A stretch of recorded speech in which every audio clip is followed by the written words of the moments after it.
আসসালামু আলাইকুম রহমতুল্লাহি ওবরাকাতুহু ইন্নাল হামদুলিল্লাহ ওয়াসসালাতু ওয়াসসালামু আলা রাসূলিল্লাহ আম্মা বা'দ ফাউযু বিল্লাহি মিনাশ শাইতানির রাজীম বিসমিল্লাহির রহমানির রহিম।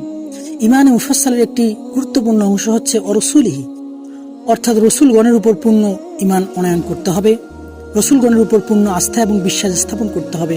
এটা ঈমানের জন্য একটি গুরুত্বপূর্ণ বিষয়। আমরা সকলেই কাদিয়ানী ফিরকা সম্পর্কে অবগত রয়েছি। আমরা কেন কাদিয়ানীদেরকে অমুসলিম বলি, কিংবা কেন তাদেরকে রাষ্ট্রীয়ভাবে অমুসলিম ঘোষণা করার জন্য বিভিন্ন সভা সমাবেশ এবং বিভিন্ন বিক্ষোভের আয়োজন করি, কিংবা আমাদের প্রত্যেকটি মাহফিলে, বিশেষ করে তাহরিকে খাতমে নবুয়তের যারা কাজ করে যাচ্ছেন, তারা কেন প্রত্যেকটি আয়োজনে কাদিয়ানীদেরকে অমুসলিম ঘোষণা করার কথা উল্লেখ করেন, সেটা আমাদেরকে জানতে হবে। কাফের কাফের সব কাফের, কাদিয়ানী গোষ্ঠী কাফের, কাফের কাফের সব কাফের, কাদিয়ানী গোষ্ঠী কাফের। আল্লাহ রাব্বুল আলামিন পবিত্র কোরআনে স্পষ্ট করেছেন যে আল্লাহ রাসূল সাল্লাল্লাহু আলাইহি ওয়াসাল্লাম হচ্ছেন সর্বশেষ নবী এবং রাসূল, এবং রাসূল করিম সাল্লাল্লাহু আলাইহি ওয়াসাল্লামও বলেছেন যে তিনি সর্বশেষ নবী, লা নবিয়্যা বা'দা, তারপরে আর কোনো নবী আসবে না। তিনি বলেছেন আনা খাতামুন নবিয়্যিন লা নবিয়্যা বা'দা, আমি সর্বশেষ নবী, আমার পরে আর কোনো নবী আসবে না। এটি ইসলামী আকীদা এবং বিশ্বাসের একটি অন্যতম ভিত্তি।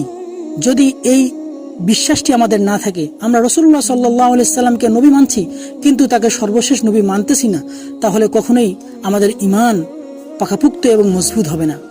কাদিয়ানী সম্প্রদায়ের মাঝে এই বিষয়টি আমরা চূড়ান্তভাবে লক্ষ্য করছি। তারা মহানবী সাল্লাল্লাহু আলাইহি সাল্লামকে নবী মানছে কিন্তু শেষ নবী মানতেছে না। তারা গোলাম আহমদ কাদিয়ানীকে শেষ নবী মানতেছে। তারা বলতে চায় যে মহানবী সাল্লাল্লাহু আলাইহি সাল্লামের নবী হওয়ার পরও আরও নবী পৃথিবীতে আসবে, সেক্ষেত্রে তাদের যে গোলাম আহমদ কাদিয়ানী তিনি সর্বশেষ নবী এবং রাসূল। আমরা স্পষ্ট করে বলে দিয়ে যাই, রাসূলুল্লাহ সাল্লাল্লাহু আলাইহি সাল্লামের হাদিস থেকে তিনি বলছেন যে তারপরে আর কোনো নবী আসবে না, তিনি সর্বশেষ নবী এবং রাসূল।